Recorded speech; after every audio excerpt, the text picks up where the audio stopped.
Тэгэхээр өнөөдөр бид нар болохоор ходоодны хатангашил, тэгээд ходоодны шарах шалбархаа, за тэгээд сөөргөө, цэсний өтгөрөл гэдэг. Ер нь бол хоол боловсруулах замд монголчуудад түгээмэл тохиолдоод байгаа эдгээр асуудлын талаар л ерөнхийдөө ярья гэж бодож байна.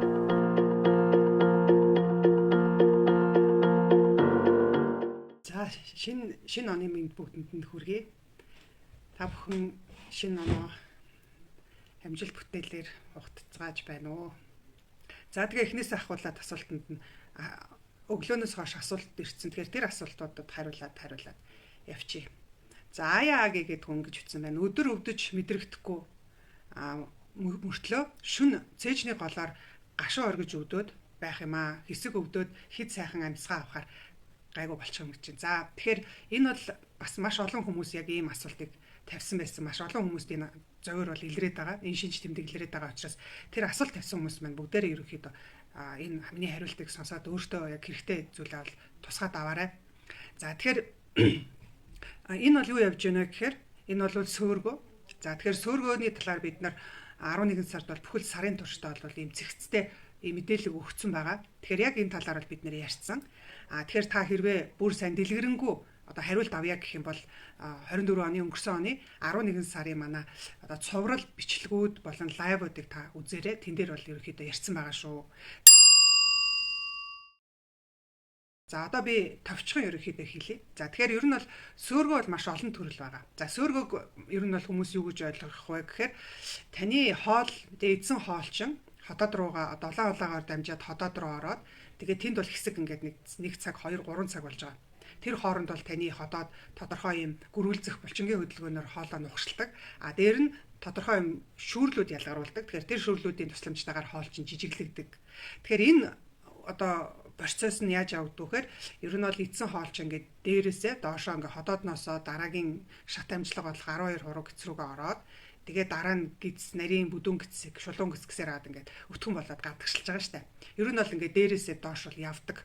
За тэгэхээр энэ бол бид нэр хүмүүс бол сүүн тижээлтэн амтан шүү дээ тийм ээ. Тэгэхээр бусад одоо сүүн тижээлтэн амтнаас ялгаатай нь хүн хоёр хөл дээрээ явдгаараа бусад бүх сүүн тижээлтэн одоо манай одоо 5 гушуу мал одоо юу гэдгийг муур нохой тийм ээ чон гэх мэтчлээ энэ бүх амтнаас ялгаатай нь хоёр хөл дээрээ зогсдог. Тэгэхээр бидний хувьд болохоор ходоод нь болохоор доороо овлаан холонд болохоор ингээд дээрээ ингээд байрлж идэг. За тэгээд энэ байрлалаас яах вэ гэхээр эзэн хоол маань дээрээсээ доошлсоор агаад ингээд гадагшлах ёстой байтал эсрэг тал руугаа яваад өөрөөр хэлбэл гидснээсээ ходоод руугаа орж ирж байгаа. За мөн зарим тохиолдолд болохоор ходоодноосоо дээшээ овлаан холоо руугаа орж ирээд за зарим хүний хувьд бол бүр дээшээ ингээд энэ хоолоо руугаа эзэн хоол хүнсний агуулгах тухын тийм ээ ялгарууллаа тэр хоолоо боловсруулах гэдэг ялгаруулсан байгаа тэр олон янзын хүчтэй тийм бодисууд байгаа шүү дээ одоодны хүчлээс ахуулаад тэгэхээр тэр нь ингээд бүр дээшээ орж ирж байгаа байхгүй. Тэгэхээр энэ зовир хилээд байгаа хүмүүс маань яаж юм тэгэхээр ерөөсөө сөөргөөтэй болоод байна гэсэн. Тэгэхээр энэ хүний хувьд болохоор өдөр нь өвдөж мэдрэгдэхгүй байна гэдэг чинь өдөр бол яаж юм тэгэхээр хүн нэг бол сууж байгаа нэг бол зогсож байгаа. Тэгэхээр биеийн байдал юм босоод инхлэгтэй байна гэсэн үг тийм. Тэгэхээр ямар нэг юм чи юмныхаа ингээд доор нь ерөөхдөө ингээд цуглардаг штэ. Тэгэхээр өдөр бол таны энэ юу руу чин цээж рүү чин цээжийн голоор орж ирж байгаа гэдэг чин цээжний голд бол юу байгаа гэхээр бидний улаан хоолоо байгаа байхгүй. Тэгэхээр улаан хоолоор бол ингээд таны идэж уусан юм чи өдөр нь бол орж ирдэггүй юм байна. Гэтэл шүн орж ирээд байна гэдэг чин та шүн хөвтчихэж байгаа. Тэгэхээр хүн шүн хөвтгээр биеийн байрлал хөвтөд инглэгт орчин. Тэгээд ирэхээр нөгөө ходоод улаан хоолоо хоёр чин одоо жишээ нь энэ таны улаан хоолой гэд үзчихье. Энэ таны ходоод гэд үзчихье. Өдөр бол ийм байх нь шүү дээ, тий. Тэгэхээр энэ ходоодонд байгаа зүйл чинь ингээ улаан хоолоороо орж ирээд энэ цээжний тэр голоор өвтөхгүй байжснаа хөвтөд ирэхээр, шүн хөвтөд ирэхээр яах вэ? Энэ хоёр чинь нэг ийм төвшөнд орчиж байгаа шүү дээ. Тэгэхээр энд байгаа ходоодонд байгаа зүйл чинь улаан хоолоороо ингээ урсаад ороод ирчихээрээ улаан хоолоондоо тэндээ тэгээд нэг одоо маш удаан байдаг. Тэгэхээр өдрийн одоо сөөргөө болохоор одоо ходоодноос дээшээгээ улаан хоолоор бол орж ирнэ. Гэхдээ орж ирээл гараад идэг бол шөнийх нь бол орж ирснээрээ байгаа л байна. Та хэдэн цаг унтахын тэр туршид чинь одоо таны идэж уусан хоол хүнс чинь ингээд эндээ байгаад байна гэсэн үг байхгүй. Тэгэхээр энэ улаан хоолой чинь тэр ходоод хоол боловсруулдаг тэр шүүрлэлүүдтэй холилдсон тэр агуулгатхан ингээд энэ дотор байгаад тахаар яах вэ гэхээр улаан хоолойг чинь гэмтэн гэсэн үг. Ингээ гэмтээгээд ирэхээр танд ямар мэдрэмж төрөх вэ гэхээр одоо энд илрээд байгаа цээжний голоор тэгээд гашуу оргин гэдэг чинь сөөргөө яваад байна гэсэн үг байхгүй. Тэгэхээр энэ дундталт нь уг нь юу байдгүй гэхээр одоо энэ ходоод улаан холоо хоёрын дунд талбайг нэг юм булчингууд байгаа, цаграг булчингууд байгаа. Ходоодны амсрын булчин гэж байгаа. Улаан холоон төгсгөлд нэг юм цаграг булчин байгаа. Энэ хоёр чинь ууг нь сайн хаагдаад энд ингээд ходоодноос хэдий хөвцөн ч гэсэндээ тий. Ишээгээ ингээд улаан холоор ч ямар нэг юм орж ирэхээргүйгээр ууг нь ингээд хаагаад одоо барьж явах хэрэгтэй байтал таны болохоор энэ хунигч клапан энэ хунигч булчин чинь ингээд алдраад муудсан байна штэ. Тэгэхээр одоо нөгөө сантехникээр хэрвээ эрзээ муудчих юм бол бид нэр сольдог. Гэтэл хүн дээр тэгж болохгүй штэ. Тэр чинь тэр булчингаа сольж чадахгүй учраас энэ булчингийн ажиллагааг л сэргээх хэрэгтэй. Тэгэхээр эн чинь өөрөө нэг юм чөтгөрийн тойрог гэдэг юмд орчиж байгаа байхгүй. Одоо өөрөөр хэлбэл таны улаан холоо энэ хунигч булчин чинь сөөргөнөөс олж их гэмтэн. Одоо ходоодны хүчил янз бүрийн цэсний хүчил орж ирээд энэ дундалт нь байдаг тэр хавхлагыг чинь аваачаад гэмтээгээд өрөвсчин. Энэ өрөвсчгөөрөө өөрөө дараа нь нөгөө барих чадвар нь бүр муудчихж байгаа. Тэгээд барих чадвар нь муудчихаар сөөргөө чинь бүр улам нэмэгдчихэж байгаа. Тэгэхээр эн чинь ингээд бие биенийг нэмэгдүүлээд явчих юм гэсэн үг шүү дээ. Тэгэхээр шөнийн сөөргөө гэж хэлээд байгаа нэг чинь шөнийн сөөргөө. Тэгэхээр агийн маань яах ёстой вэ гэх хэрэг шүү дээ. Та энэ хунигч булчингаа буцаж гэмтсэн байвал засах хэрэгтэй. Энийг буцаж өрөвсөл байвал өрслийн дарах хэрэгтэй. Арга хэмжээнүүд авах хэрэгтэй гэсэн. Нэгт гэхдээ энд бол хугацаа орно. Гэхдээ та ингээд зовирлаад байхгүй тул яах ёстой вэ гэхээр шөндөө биеийнхээ байрлалыг ерөнхийдөө налуулж өгөх ёстой. Налуу болж ирнэ. За энэ нь ямар ач холбогдолтой вэ гэхээр энэ ходоодонд байгаа шүүрэл тийм ээ. Шингэн зүйл чинь ингээд улаан холоороо орж ирэхээргүйгээр хэрвээ налуулаад. За энэ налуу нь бол одоо жишээ нэг юм 10 градус, 15 градус ийм байдлаар хэрвээ та бие бүхэлд нь ингээд налуу болгож чадах юм бол улаан холоонд руу гэж орж ирэх нь багасна. Орж ирлээ ч гэсэн энэ шингэн юм чийш орж ирсэн ч гэсэндээ буцаал урсаал доошоогоо ингээд хотод руу орно гэсэн үг шүү дээ. Тэгэхээр бид нар ийм одоо дэлхийн татах хүчийн тусламжтайгаар шөнийн энэ сөөргөг бол багасгадаг. Тэгэхээр та ерөнхийдөө өөрөө орныхоо гудсныхаа энэ байдлыг бол юм жигд юм налуу нэг 15 хэмийн налуутай ингэж болгож өгөх хэрэгтэй. Ингээд өгчих юм бол орж ирж байгаа зүйлс чинь буцаад гарч явах юм боломжтой болно. Тэгэхээр хамгийн ихэнд авах арга хэмжээ чинь бол энэ. За тэгэхээр та өөрөө ингээд энийгээ засаж чадахгүй гэх юм бол манад хандаж болно. Манай дээр яг ийм сөөргөтэй хүмүүс зориулсан зориултын гудс байдгийн налуу юм 1 метрийн урттай ийм налуу байгаа. Тэн дээр хөвдчихэд бол таны одоо ходоодонд байгаа агуулгатгүй чинь дээшээ орж ирэхээргүйгээр юм болж өгдөг. За тэгэхээр манай өнөөдөр би бол та нарт мэдээлэл хүргэж өгнө, хэрэгтэй мэдээлэл, яригддаггүй мэдээллийг цагаа зарцуулаад та бүхэнд хүргэж өгж байгаа. Энэ бол та нарын авалж авж байгаа үнц нь. Эргээд та бүхэнд би бас өөрийнхөө ажлыг бас өөрсдийнхөө үйлчлэгийг танилцуулаад явна шүү. Би энийгээ бас хэлчихье эхэндээ. Ягаад тэгэхээр аль алиндээ вин-вин зарчимтай байх хэрэгтэй. Тэгэхээр миний хэлэх гэж байгаа зүйл юу байгаа вэ гэхээр та энэ асуудлаа шийдэхэд туслах тэр гудсыг бол манахаас ирээд авч болно.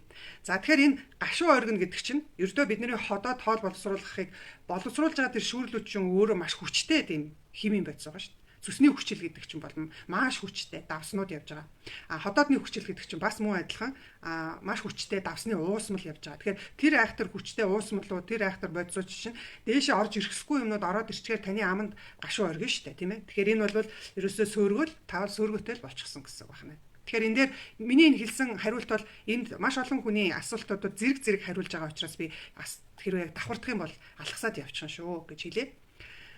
За энийг нэг хариулчих. За энэ дараагийн энэ сандаг гэд бүсгүй байгаа. За энэ эмч бүсгүй байсан санагдчихээн. Манай сургалтуудад суудаг.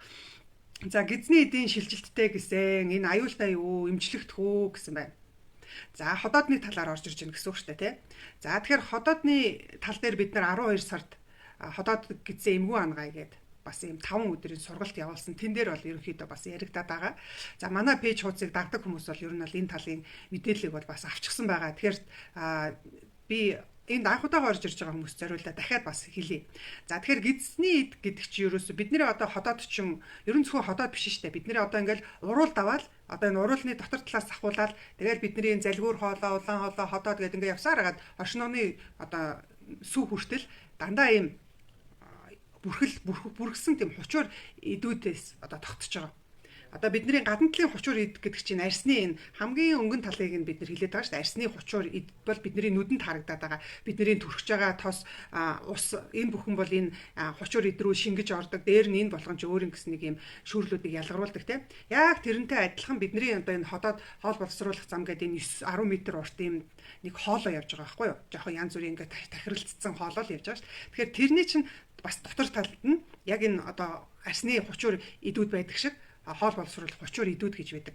Энэ хучуур ид болгон ч юм бол өөр Аль хэсэгтээ байрлаж чинь тэр байрлалаас хамаарат өөр байдаг. Амных нэг өөр, залгуурынх өөр, тийм ээ? Улаан хоолойных өөр, ходоодных, нарийн, бүдүүн гэц бүгдээрээ өөр өөр онцлог юм хочуур эсүүдээс тогтдог. Одоо нэг хундган эс юу ч гэлээ буртган гэдэг ингээд хавтгай хочуур эсүүд байдаг. За тэрийг бол та нар мэдэх шаардлагагүй.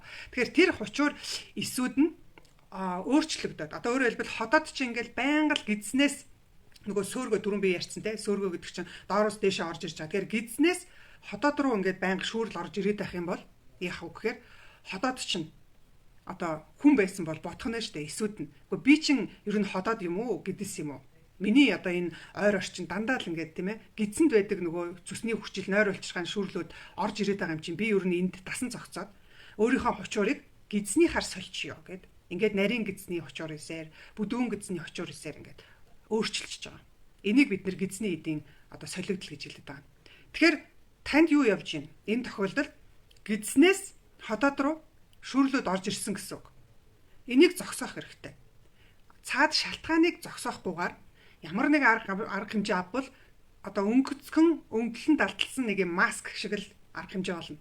Цаад уг үндсээр нь засъя гэх юм бол яах ёстой вэ гэхээр гидснээсээ ходоод руугаа орж ирж байгаа тэр эсрэг урсгалыг тэр сүрсэн урсгалыг бол зогсоох хэрэгтэй.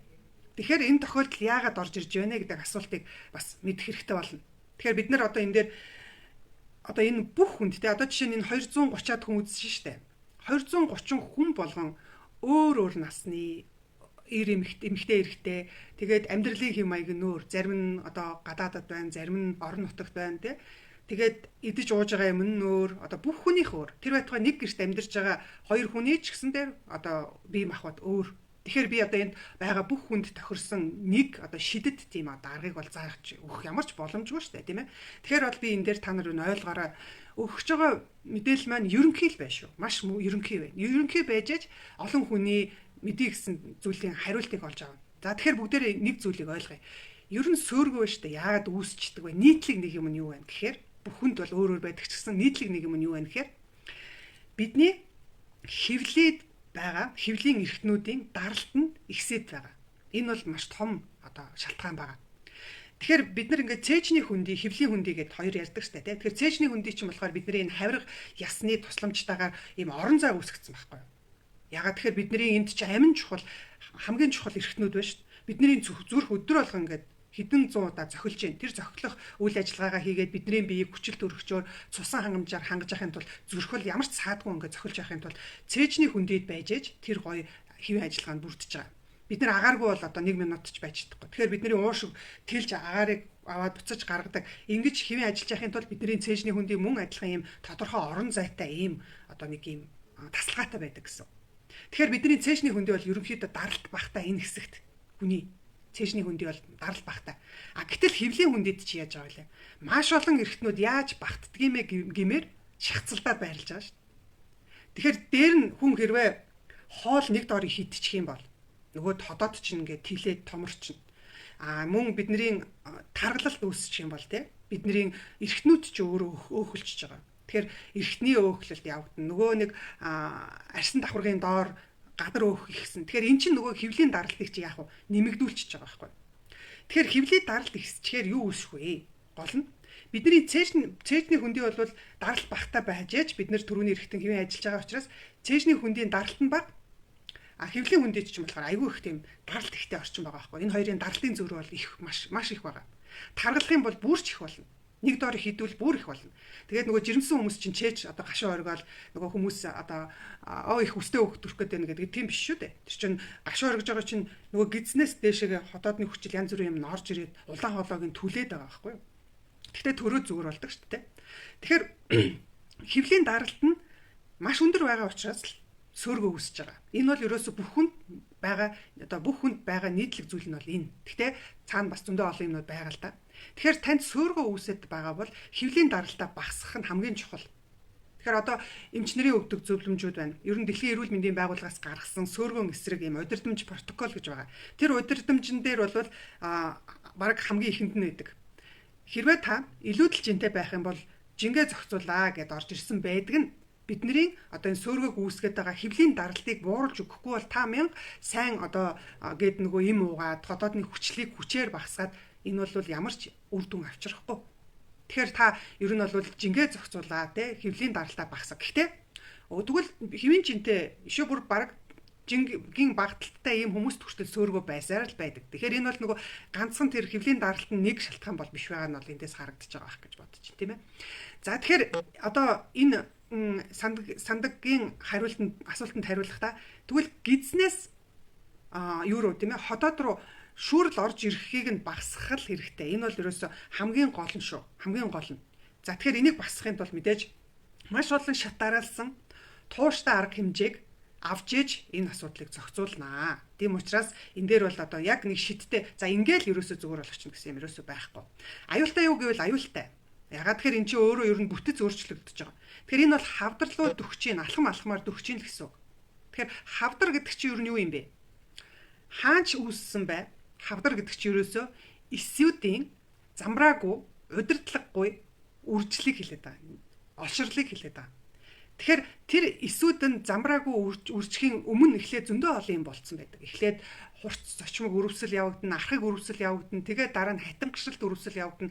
Тэгээд тэрний дараа гидсний одоо эсийн солигдол шилжилт явагдаж байгаа байхгүй юу? Тэгэхээр тэр хүртлээр та одоо магадгүй 10 жил, 20 жил явцсан байгаа штэ. Тэгэхээр энэ дээр эргээд буцаад эргэх үйл ажиллагаа явуулж болно. Эмчлэгдэж болно. Гэхдээ энэ үе шат гэж байна. Цаг хугацаа гэж байна. Тэгэхээр хэрэг талбайг хамарсан. Тэр бол аюул чухал. Тийм учраас энэ дээр бол аюултай юу гэвэл аюултай. Гэхдээ энэ гидсний эдийн солигдолтой болгон хавдарлуур шилждэггүй. Одоо ер нь бол хотоодны аль хэсэгтээ байгаа вэ гэдгээс хамаарна. Хэрвээ хотоодны их бие хэсэг рүүгээ ороод ирэх юм бол аюул илүү ойртно л гэсэн үг.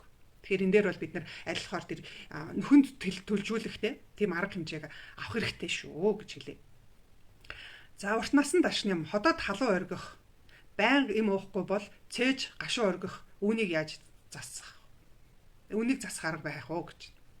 За тэгэхээр нэг нь болохоор хотоодны асуудал явж байна, нөгөө тал дээр нь сөөргөний асуудал явж байна те. За би түрүүний ярьсан асуултаа хариултаа бол дахиж давхуртахгүйгээр та өмнөхийг сонсчод ерөнхийдөө бас тэр гашуун оргих мөрөх бол ойлгочих واخ. Тэгэхдээ энэ дээр нэг юм гарч ирж байна те. Байнга им уухгүй бол гэж байна. Тэгэхээр энэ им нь ямар юм уу гэхээр нөгөө хотоодны чинь хүчлийг ялгаруулалтын нэгдүгээр зогсоодог. Эсвэл ялгаруулсан байхад нь тэрийг нь ерөөсө буцаад усуулгаад хувиргадаг тийм л арга хэмжээ авч байгаа. Тэгэхээр ийм юмнууд чинь угаалгах юм бол таны одоо зовир хэсэг хугацаанд намдж байгаа юм шиг боловч цаанаа бол энэ чинь бол маш одоо олон гаж нөлөөтэй. Тэгэхээр би энэ дээр бол бас зөндөө олон удаа лайв болгон дээр ярьсан учраас дахиад хэлээд хэрэггүй. Ер нь бол хотоодны хүчил дарангуулаад байх юм бол та ерөөсөө шимт хижээлийн дутагдал гэдэг юмд орно.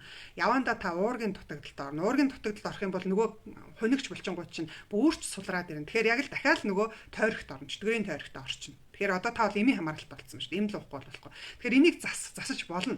Гэхдээ хугацаа орно.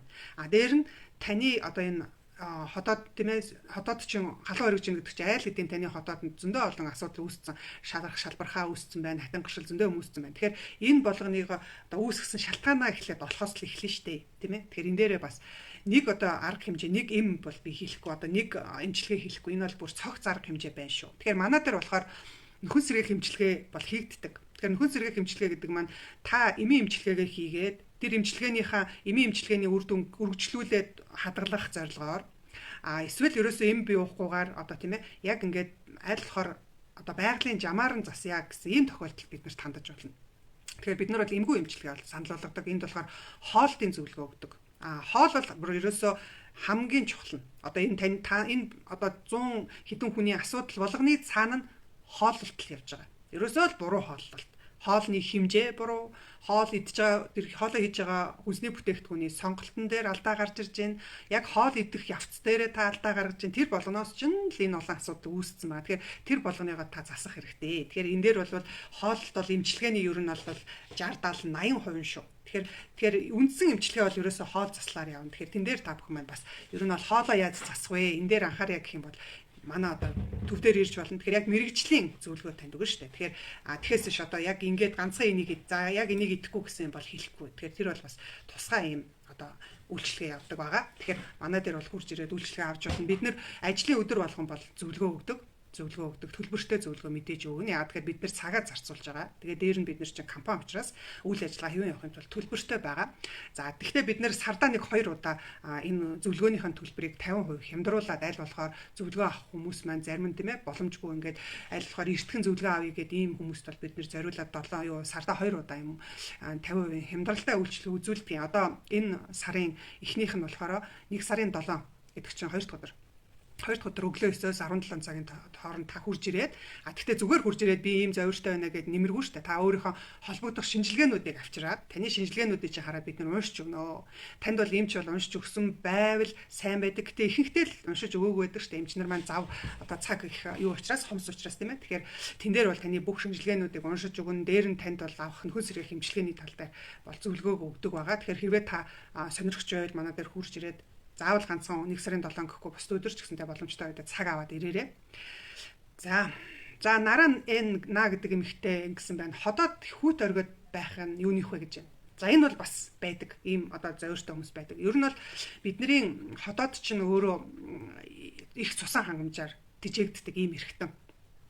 Булчингуудтай бидний хоол боловсруулах тэр 9 м одоо 10 м урт зам дотор хамгийн зузаан хэсэг нь ходоод байгаа байхгүй юу. Тэгэхээр ходоодны тэр өөрийнх нь зузаан бол ер нь бол одоо бусад тийм ээ улаан хоолоотойгоо гидстэйгээ бол харьцуулашгүй тийм зузаан байдаг. Ягаад тэгэхээр ходоод чинь тэр хүчрэхэг тийм 3 давхар булчинтай байгаа шүү дээ. Тэгэхээр тэр булчингийн цусан хангамж нэгдүгээр шүү дээ муу байвал. Хоёрдугаар тэр одоо ходоодын чинь тойроо зөндөө олон тунгалгын одоо зангилаа судснууд байрлаж байгаа.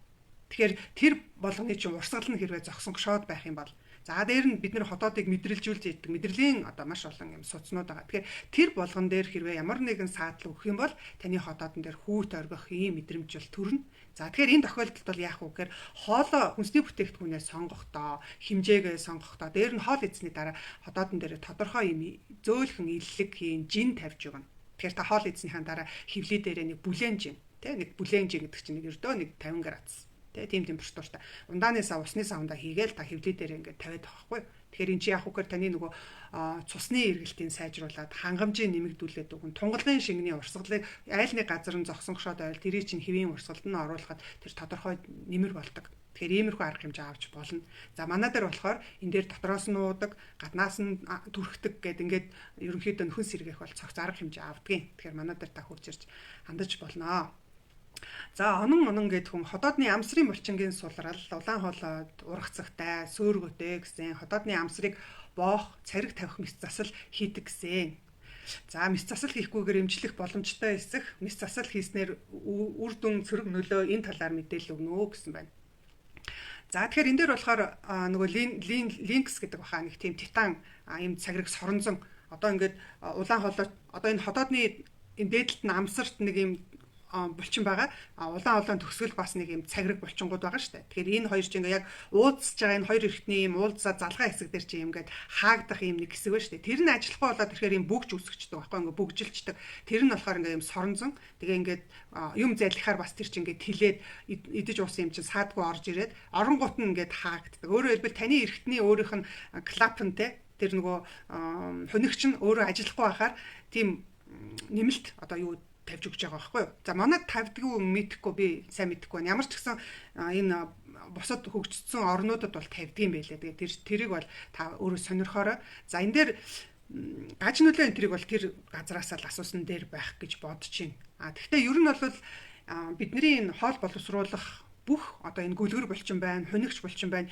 Эднэрийг буцаад үйл ажиллагаанд нь оруулж болно шүү дээ. Тодорхой төвшөнд бол бид нэр сэргээж болно. Тэгэхээр нэгдүгээрт бол энэ гүлгэр булчингууд чи юунаас тогтдог вэ гэхээр штэ. Ер нь бол уург явж байгаа байхгүй. Тэгэхээр ер нь бол одоо энэ холбогчуд байна, холбогч идүүд, шүрмэс, холбоос одоо энэ бүхэн чинь бол бүгдээр дандаа уургийн молекулаас тогтож байгаа. Тэгэхээр таны бид уург дутагдаад байх юм бол ер нь бол зөвхөн ганцхан одоо энэ ходоодны амсрын булчин гэхгүй ер нь таны биеийн бүх хэсэгт ийм булчингийн одоо үйл ажиллагаа доголдсон байгаа. Тэгэхээр та ингээд энэ тэндээ баахан гарах одоо зүгэл ингээд амьдрах юм уугүй шүү дээ тий. Ер нь бол энэ дээр бол бүр ингээд цогцоор нь урт хугацаанд арга хэмжээ авах хэрэгтэй. Тэгэхээр та хоолоо идэхдээ тийм ээ амтны гаралтай уург, баялаг хоол хүнсээ ид, дээр нь ургамлын гаралтай уургаар баялаг хүнсээ ид, ингэжээж таны биед дээр уургийн дутагдлыг нөхөх замаар Тийм ээ, нэгдүгээр шимт хичээлээ нөхөх замаар. Хоёрдугаар энэ булчингуудын чинь тэр үйл ажиллагаанд суларсан байгаа нь өрөвслүүд дандаа явж байдаг. Өрөвслөөс их болдог. Тэгэхээр тэр өрөвслийг нь дарах байдлаар гээд ингээд дарах хэмжээ авна шүү дээ. Тэгэхээс биш ганцхан цагираг тавиад болчдөг юм бол биш. Энэ бол одоо төгс арга биш. Ерөнхий яг нэг сөөргөнөөс л хамгаалж өгж байгаа л нэг төр зүрийн л арга хэмжээ болно. За, цэнжав цэндэ цусны хүүдийг ахуулаад 1 жил өнгөрч байна. Одоо цус дээшээ хотоод руу ороод улаалт өгсөн байна гэсэн хотоодны дуран хэлсэн байна.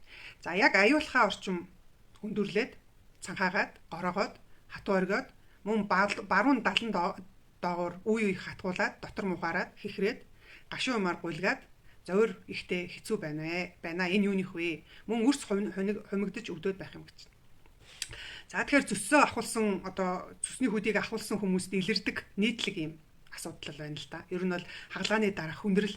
Тэгэхээр бидний цусны хүүдийг чинь ингээ аваад ерөнхийдөө энэ хагалгааны үед бол бидний тэр цусны ерөнхий цоргыг чинь тэр улаан хоолон одоо хотоодны төгсгөлийн нуглуурын хонигч булчинтай ойрхон залгаад өгчсөн байгаа шүү дээ, тий. Тэгэхээр нөгөө цус чинь уг нь бол хүүдийнтэй хоримтлагдаж жагаад тэгээ тэндээ ингээд нэг хэсэг хугацаанд хадгалагдаад өтгөрөөд та ингээд өөх тостой хоол идээд ингээд хоол идэнгүүт тэр хоолыг боловсруулахад л нэгдэж одоо орж ирэх ёстой байсан чинь одоо танд гэж хадгалагдах одоо резервуар гэж ярьдаг те хадгалах сав байхгүй болсон.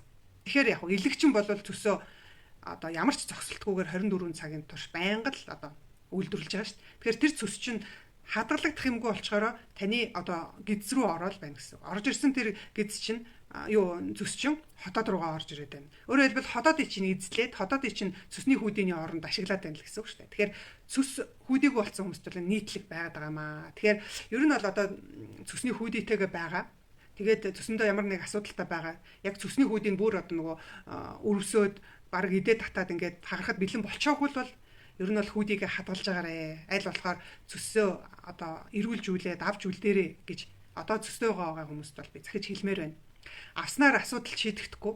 Асуудал шинээр тавигдаж эхэлдэг. Бүр өмнө байгаагүй. Олон саяны энэ хүний хэлсэн энэ одоо тэгээд гэсэн ингээд дараалсан маш олон асуудлуудын суурь нь одоо эхэлсэн байна шүү дээ, тий. Тэгэхээр энэ бол хүнд илүү эргэтэн гэж байхгүй шүү дээ. Тэгэхээр хүүдий бол маш чухал үүрэгтэй. Цус бол ерөөсөө бүр одоо хоол боловсруулахад бол ерөөсөө хамгийн чухал үүрэгтэй ийм удирдахч эрхтэн. Тэгэхээр энэ эрхтнээ аль болохоор хадгалцаагаарай л гэж хэлмээр байна. Тэгэхээр би түрүү хэлсэн шүү. Ямар тохиолдолд одоо ах вэ? Эмчнэр бол одоо бүр цус нь ингээд идэлээ те бүр өрөвсөд одоо өөрөө үүргээ гүйцэтгэж чадахгүй болоод ингээд айхтар асуудалтай байвал авахаас өөр аргагүй. Тэгэхээс биш тийм айхтар хурц өрөвсөл байхгүй. Ерөнхийдөө нэг урах цагтай, чулуутай ийм нугалралттай байгаа л хэвэн байгаад амьдраад ээж болдог. Хоолоо зохицуулаад яваад ээж болдог. За тэгэхээр энэ хүн дээр дотор муухаар нь гэдэг чинь хотод руу цус орж ирэхээр хүний дотор муухай харагдаг. Хотод нь чинь хүчил ялгарсан байгаа. Тэрэн дээр цусны хүчил ороод ирэхээр цусны хүчил чинь өөрөө шүлтлэг. Тэгэхээр хүчил дээр шүлт нэмэхээр энд юу үсгүүхээр давс ус хий үснэ. Тэр хий чин дээшээ хихрүүлж гарч ирнэ. Дээр нь цус орж ирэхээр дотор муухаар нь. Ягаад тэгэхээр хотод руу орж ирэхгүй юм ороод ирчихээр таны бие хариу юм урал үзүүлж байгаа байхгүй. Энэ буруу юм ороод ирсэн. Энийг гаргаач гэдэг ийм арга хэмжээ авч байна. Тэгэхээр одоо бол таны хооллолт бол маш ухаалаг сонголттой болох хэрэгтэй. Зөв хооллохгүй бол энэ асуудлууд ч улам нэмэгдэн. Дээр нь энэ хотод руу ингээд цус орж ирээд тахаар цусны сөөргөнөөс үүдэлтэй хотоодны эсүүд бол ихээрээ гимтэн. Ихээрээ хатангачлан тэгээд нөгөө түрүүний сандгийн асуусан гизчих процесс гэдэг чинь бол явагдана. Тэгэхээр энэ бол одоо таних дээр цусны сөөргөө явж байна. Хотоод улаан холоон сөөргөө явж байна. Одоо цаашлаад бүр гуйлгаад байна шүү дээ. Гашуун умаар гуйлгаад байна гэдэг чинь одоо бүр төнгөх зэлгүүрлүүгээ сөөргөө чинь даймж ирсэн байна гэсэн үг байхгүй. Тэгээд хотоод руу ингээд цус орж ирэхээр л таны хотоод чинь ингээд чангарч байгаа хгүй нөгөө булчинтлаг эрхт юм чинь дотор нь ингээ орхисгүй юм ороод ирчихэр чинь таны эрхтэн чинь өөрөө ингээ одоо яг хариу үйлдэл үзүүлээд чангарна. Тэгэхээр хотоод чангарч байгаа учраас тэр чангарцнаа тавихгүй ингээл ерөнхийдөө хотоодны хамаг хэсгүүд чинь ингээ чангараал байгаа. Тэгэхээр хотоод чангараал энэ нь тавигдахгүй л байгаа юм бол танд энэ дээшээгээ ерөөс нь хотоодод байсан бүх юм чинь ингээ нөгөө бид нэр ингээ юмыг ингээ шахаар насустахаар дээш ингээ олгоодож орж ирж шүү дээ. Тэгэхээр тэр олгоодож орж ирээд амрууч орж ирж байгаа гэсэн үг байна. Тэгэхээр энэ дээр бол одоо нэгэн арга хэмжээ авахааргүй болсон байна. Тэгэхээр та бол нэлээд одоо нөхөн сэргийх цогц арга хэмжээ аваарэ гэж хэлээ да. За хатан гэршилтэй бас сөөргөө гэсэн нойр улчирхай өрөвсөлтэй улаан хоолой сэрвнээд гороогоод Ходоод бас гашуу халуу дүгээд гэх. За энэ бол ер нь яг өмнөх одоо миний ярьсан зүйлүүд бүгдээрээ л явж байна. Тэгэхээр та сөөргөтэй байна. Сөөргөө чин одоо нөгөө гидснээс ходоод руу орж ирээд ходоодын чин гимтэй ч гэсэн байна. Тэгээд улаан хоолой руу ч орж ирж байна. Ингээд гороолгоод гороно гэдэг чинь өрөвсөл байгаа байхгүй. Өрөвсцэн гэсэн. Өрөвсөд юм ингээд одоо энэ хоолон дээр ч юм уу те энэ хэсгээр ингээд гороож ийн гэдэг чинь тэнд ямар нэгэн шархлаа үүсцэн ямар нэгэн тэнд одоо өрөвсөл явагдаад байгаа. Тэрэн дээр таны идэж уусан зүйлс болон ходоод гисэнд байгаа зүйлүүд чинь очиод ингээд хүрхээрээ тэр өрөвсцэн юм дээр одоо та жишээ нь гараа ингээд эсгцэн зүсцэн байлаа гэхэд тэрэн дээр ямар нэг юм давс ингээд хэрвээ ямар нэгэн байдлаар хүрчих юм бол хорсноо тэр хорсолт чинь л бид нарт тэр энэ улаан хоолой гэж ингээд булчингуудын ингээд чангалаад гороох мэдрэмж төрөйд байгаа байхгүй. Тэгэхээр энэ бол тэр стресс яг хөө тэр бол улам даймжруулж байгаа болохоос үндсэн юм нь болохоор улаан хоолойн шархлаад өрөвсөл яваад байна гэсэн үг шүү дээ. Тэгэхээр энийгээ бас өрөвслийн дарах хэрэгтэй. Тэгэхээр энэ дээр бол танд одоо цогц одоо нөхөн сэрэг хэмжлэгээ бол заавал хэрэгтэй болноо. За цивилизац гэдэг хүн түнх буюу залгуур сөөргөөний эмчилгээ хооллолт юу вэ? Хоолоогоо хагараад цус гараад байдаг болсон яах вэ гэж байна. За тэгэхээр нэлээд асуудал явж байна тийм ээ. Тэгэхээр энэ дээр бол хооллолтыг би одоо энд ингээд ярина гэвэл одоо эн чинь бүр маш том сэдв болж ирж байгаа. Маш том сэдв болно. Хэрвээ танд тийм ээ яг ингээд бүр яг ямар хоол идэх үү, ямар хэмжээтэй яаж идэх үү, өглөөдөө юу идэх үү гэх бүр ингээд гоё дэлгэрэнгүй юм зөвлөгөө хэрэгтэй бол та хувийн ганцаарчилсан зөвлөгөө авч болно. Гэхдээ нэг удаа аваад бол бүгднгийн тэр мэдээллийг таны толгой руу тарих руу би ингээд савлаад цацчих чадахгүй шүү дээ. Тэгэхээр та тэрийг хүлээж авахын тулд тодорхой юм хугацаа ордог учраас ийм 3 сарын хугацаанд үргэлжилсэн ийм ганцаарчилсан хувийн зөвлөгөө авч болно. Би зөвхөн танд тохирсон хоолны зөвлөгөө өгч болно. Эсвэл энэ нь жоохон төлбөр өндөртэй болдог. Яагаад тэгэхээр би 3 сарын турш тэр хүнд одоо ингээд ажиллах болно шүү дээ. Манайхаас одоо 12 сараас эхлээд групп хэсэг хүмүүсийг нийлүүлээд групп коучинг ийм үйлчлэгийг бол явуулж эхэлсэн байгаа. Тэгэхээр та групп коучинг үйлчлэгээ маань одоо дараагийн ээлж нь 2 сарын 1-ээс эхлэх гэж байна. Тэгээ 2 сарын 1-ээс 2 сар бүтэн 3 сар 4 сар гэдэг ингээд 4 сарын 30 хүртэл хугацаанд 3 сарын туршид яг миний удирдлагын дор хяналтан дор 7 хоног болгон бид нэр онлайнаар зүүмээр уулзаад ингээд бүх хоолны жорыг өгөөд хийх аргачлал бүр ямар дараалтаа хийх үү бүгднгийн зааж өгдөг ийм групп үйлчлэгээ байгаа. Тэгэхээр ганцаарчилсан нь болохоор жоохон үнэтэй болчдөг учраас группт орчих юм бол хамаагүй таны эдийн засгийн хувьд арай хэмнэлттэй болдог. Тэгэхээр та яг энэ талын зөвлөгөөг мэдээллийг авъя гэвэл манай чатаар би ийм одоо мэдээлэл авмаар байна гэж хэлж болно. Эсвэл шууд манай 9500 4757 гэдэг менежерийн утсаар холбогдоод мэдээлэл авчиж болно. Тэгэхээр 2 сарын 1-нд би цөөхөн хүмүүс авч байгаа. Тэгэхээр та амжаад бүртгүүлээд ороод ирж болно. Тэгэхээр тэгвэл би танд одоо яг энэ түнх залгуурын сөөргөний үед одоо ямар хүнсний бүтээгдэхүүн хэрэглэх үедэр чинь бол тийм ээ нийт одоо 10 хэдэн удаагийн уулзалтаар ингээд баг багаар танд яг хэрэгжүүлэх ийм момент өгөх нь шүү дээ. Тэгэхгүй ингээд бөөнд нэг ингээд өгчүүл хүн хэрэгжүүлж дадал болдоггүй байхгүй юу. Тэгэхээр 7 хоног болгон тодорхой ийм жижигэн дадал суулгаад дараагийн 7 хоногт нь тэр нөөцлөлтөд ингээ явахаар бол хүмүүс маш гоё болдог. Маш одоо амьдралдаа хэрэгжүүлэхэд их төхөмтэй байдаг. Тэгэхээр групп коучинг үйлчлэгийг та сонирхож болно. За байгалмаа гэдэг хүн ходоод дурандуулсан, өрөвсөлтэй сөөргөтэй. Гэхдээ миний ходоод байнга өвдөнө. Ходоод хатуулдаад зангидсан гар шиг хатуу байгаа. Тэр юуны их юм болоо? Стрессийн гаралтай өвдөлт гэсэн цөсний хүүдийг ахуулсан. За энэ хүн бол ерөөсө түрүүний бичлэгийн эхний хэсгийг үзээрэй. Тэнд бол би ерөөсө бүгдэнд нь хариулсан байгаа юм байна шүү. Тэгэхээр давхардуулаад ярихгүй орхлоо. Ойлгож байна уу те? Цаг хэмнээ. За 90 тунгалаг бамбаа юм өлөн удаг ходоод өвдөд байх боллоо. Ходоод хамгаалах юм ухаар улам өвдөх юм аа. Учир юунд байна? Зөвлөгөө өгч гисэн байна. За тэгэхээр энэ дээр яг ерөнхийдөө зарим хүмүүс маань асуултаа жоохон тодорхой бичвэл за бамбаа юм бол ерөнхийдөө 2 янз байгаа шүү дээ. Бамбаа шүүрлийн дарангуулдаг одоо хордлоготой бамбаа хордлоготой хүмүүст өгдөг юм байгаа. Эсвэл нөгөө бамбаа шүүрэл ялгархаа болцсон хүмүүстээр өдөөдөг ийм шүүрэл нэмэгдүүлдэг буюу бамбаа хордлох дутагдaltaй хүмүүст өгдөг юм байгаа. Ер нь бол дааврын юм гэсэн үг. Тэгэхээр дааврын имийг бол нэгдүгээр тогтсон цагт уун, хоёрдугаар үлэн дээр уудаг. Тэгэхээр та яалтчгүй үлэн дээр бол уух болно. Хоолноосоо нэг 30 минутын өмнө юм уу, нэг цагийн өмнө. Тэгвэл уухтаа та ямар хэмжээтэй устаа уудаг вэ? Ер нь бол дааврын имийг бол бид нэр ходоод нь чимэгдүүлдэггүй, гидсэн чимэгдүүлдэг гэдэг утгаараа аль болохоор ходоодноосоо зайлууллаад гидс рүүгээ оруулчихвал зүгээр. Тэгэхээр ходоодын дотор чинь үлдэх хэмжээний бага усаар даруулаад байвал ходоод өвдөд байгаа байхгүй. Тэгэхээр та хангалттай усаар уучих. Тэгэхээр нэг бүтэн аяга усаар те бүлээн усаар ингээ захан гулгуулад уучих юм бол тэр им чин өөрөө тэр бамбаа им чин жижигхэн юм байгаа шүү дээ. Тэгэхээр тэр чинь ерөөсө ходоодноос чинь цаашаа ингээ усаар түрэгдээд гиз рүү ороод тэр гизэнтэй задрах хэрэгтэй байхгүй. Ходоодон задрах ямар ч шаардлага байхгүй. Тийм учраас та ходоодондоо задруулаад байх хэмжээний бага усаар байгаа учраас ходоод өвдөд байгаа. Ходоод хамгаалах юм бити ходоод хамгаадаг юм гэж юу байхгүй шүү дээ. Эмчнэрийн одоо энэ ангаа ухаанд нэрлэлсэн байгаа ходоод хамгаалах гэд нэрлэлсэн тэр юмнууд ч юм бол яг ходоод хамгаалдаггүй. Зүгээр нэг бол ходоодны хүчлийн ялгарлтыг нь зогсоодог юмнууд байгаа. Эсвэл нөгөө висмутийн одоо давс өгчөж байгаа шүү дээ. Нөгөө бас хар гаргадаг. За тэр бол ер нь бол сөрөг нөлөө айгүй ихтэй. Тэр бол би тэрний оронд харин өөр арга хэмжээ авах хэрэгтэй. Энэ дээр бол манай одоо нөгөө сургалтуудад ороод ирвэл бид нар одоо яаж хоолоороо тийм ээ хоол хүнсний бүтээгдэхүүнээр хотоодыг хамгаалах тэр одоо бэлтгэлүүдийг өөрсдөө одоо хийх вэ гэдэг тийм аргуудыг зааж өгдөг учраас сургалтуудад суул их сайхан мэдлэг авдаг шүү. Тэгэхээр бид нар сургалтаа 3 сараас эхэлнэ. Тэгэхээр одоо бол сургалт байхгүй байгаа. Тэгэхээр та нэг бол төв дээр хурж ирээд юу авч болно? Одоо хувийн зөвлөгөө авч болно. Эсвэл нөгөө ганцаарчилсан VIP зөвлөгөө юм уу? Эсвэл групп VIP зөвлөгөөнд ороод ирээд арай нэг урдаад тийм ээ арга хэмжээ авчиж болох юм аа. За мандуул нямдорж цөсний ургацтай шүнс сэрхээр ходоод халуун оргиж ам хатдаг. Хоол дэмжлэгийн зөвлөгөө авъя. За энэ дээр би бол зөвлөгөөг одоо энд ингээд тэгэн ингээд хэлж амжихгүй. Нэг хүн дээр нэг цаг байтугай одоо эн чинь бүр 3 сар ажиллаж ээж арга хэмжээ авах аргын заадаг байхгүй. Тэгэхээр энэ дээр яг би танд нэг зүйлийг хэлье. За шөнийн цөөргөө явж байна. Энэ бол тодорхой байна тийм ээ. Шүн хотоод руу чинь гизэнд байгаа шүрлүүд ороод ирж гин гэсэн үг шүү дээ. Ялангуяа цөсний ургацагтай, цөсний чулуутай, цөсний нугалралттай ийм хүмүүст бол энэ бол илбэг байдаг. Нөгөө угаасаа хөвлийн даралт нь их байгаад байгаа учраас нөгөө цөс чинь уг нь доошоо гиз рүүгээ ороод бидний нөгөө гизний ханыг цочроож бидний одоо өтгөнийг гадагшлуулахад бэлдэж өгөх ёстой тийм цочрох шүүрэл чинь эсрэг тал руугаа буюу дээшээгээ хотоод руу орж ирээд нөгөө хотоодыг чинь цочроогоод ингээд гимтээгээд байгаа байхгүй. Тийм учраас хотоод бол халуун оргиж байгаа. Ам хатаад байна гэдэг чинь ерөнхийдөө цөс бол ам хатаадаг.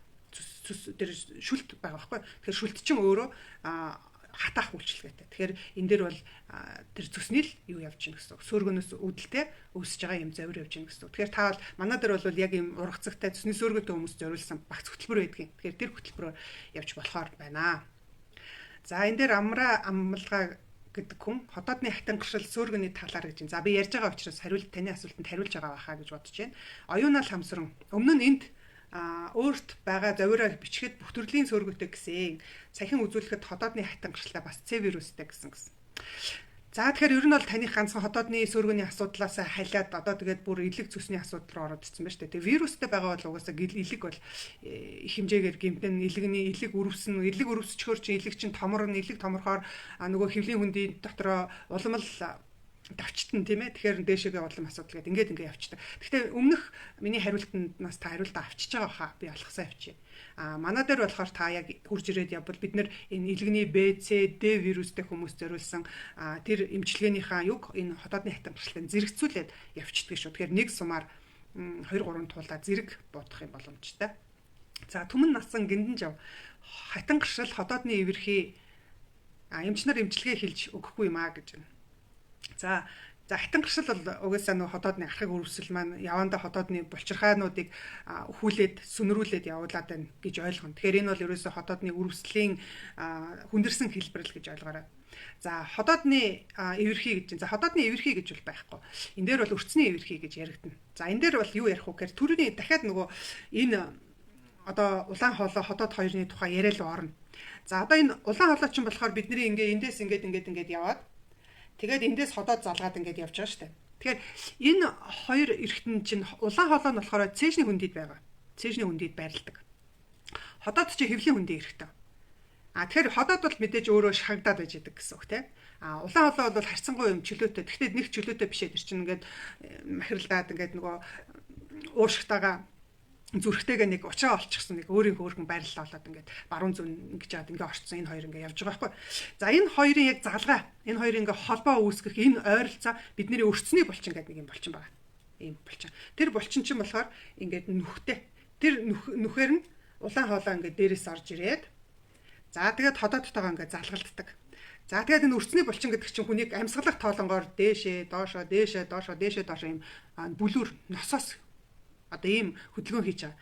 Тэгэхээр энэ өрцөний булчин өөрөө тонус сайтай тийм ээ холбогч одоо тэр чинь өрсний булчин чинь ингээд булчин ганцхан байхгүй шүү дээ. Чинь нөгөө шүрмсүүд байгаа. Холбогч идүүдтэй байгаа. Тэгэхээр тэр холбогч идүүд нь одоо сайн байх юм бол өрсний булчин чинь өөрөө нэмгэрээгүй те. Ингээд өөрөө сайн одоо тонус сайтай байх юм бол нүх нь бол тэгж одоо тодорхой нэг юм диаметртай байгаа. Тэгээ яг энэ улаан хоолойныхоо энэ юун дээр дээшээ доошоо ингээд тэгхтээ энэ улаан хоолойнхоо доод хунигч булчин хотоодны энэ амсрын булчингууд чинь айгүй сайхан юу чангалж өгч тусалдаг байхгүй.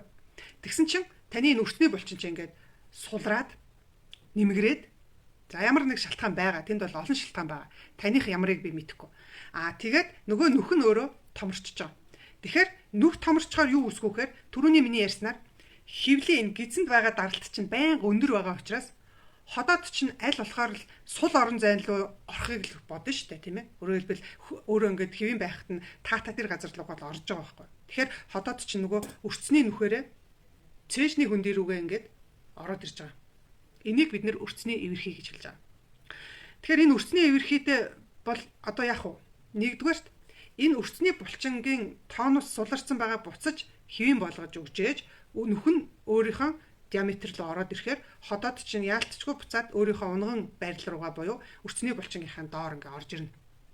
Тэгэхээр энэ байрлалыг оруулахын тулд яах вэ гэхээр бид нэр тодорхой илгүүд хийдгийн, дасгалууд хийдгийн арга хэмжээнүүд аавна. Тэгээ дээр нь хамгийн гол нь энийг бүр хамгийн цаана уг суурьнд нь юу явж байгаа вэ гэхээр бас л таны нөгөө холбогч идүүд суларсан, булчин суларсан гэдэг чинь уургийн дутагдал яваад байгаа байхгүй. Тэгэхээр уургийн дутагдaltaй хүмүүст л ийм асуудал үүснэ. Тэгэхээр энэ дээр та магадгүй цусны шинжилгээгээ хийгээд биохимийн шинжилгээ хийх юм бол тэн дээр уургийн хэмжээ ямар вэ тэрийг харах хэрэгтэй нэгдүгээр. Магадгүй уургийн хэмжээ норм дотроо те лавлах хэмжээндээ байгаа ч гэсэндээ цаагаараа бас ерөнхийдөө ингээд нөгөө үзүүлэлтүүд нь ингээ унах байдалтай байж болно. Гэхдээ уургийн дутагдал чи ихэнх нь дандаа нөгөө бидний ходоодноос л болоод байгаа шүү дээ те. Тэгэхээр ходоод өөрөө хатангаршилтай байхаараа уургаа шингээж бидээ авч чадахгүй. Бид нар одоо махтай уургатай ингээд уург идлээ энэ мах идлээ те. Би одоо нэг 100 г мах идлээ гэхэд бидний бид 100 г уург болдог юм биш. Тэр эхлээд энэ мах чинь задраад жижигрсээр хагаад бидний нүдэнд харагдахааргүй тийм жижиг хэсэг буюу амин хүчил болж байгаа. Тэр амин хүчил чинь бидний нарийн гидсэнд очиод ханаар нь шимэгдээд цус руу орно. Тэгээд цуснаас дамжаад явсараагаа дэлгэнд очино.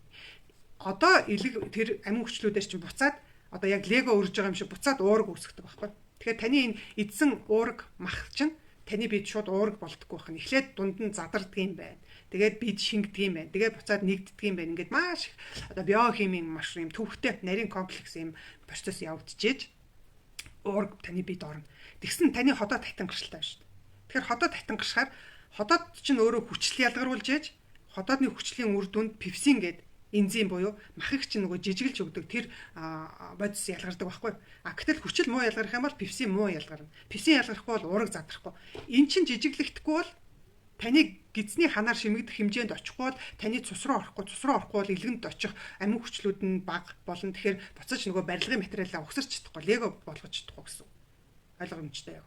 Тэгэхээр ер нь бол дараагийн хувьд яг уу гэхээр хатангарчлаа эмчлэхийн тулд энэ эвэрхийгээ эмчлэхийн тулд давхар ходоодны хатангарчлаа засаж явах шаардлага гарна шүү. Тэгэхээр энэ дээр бас бодоорой.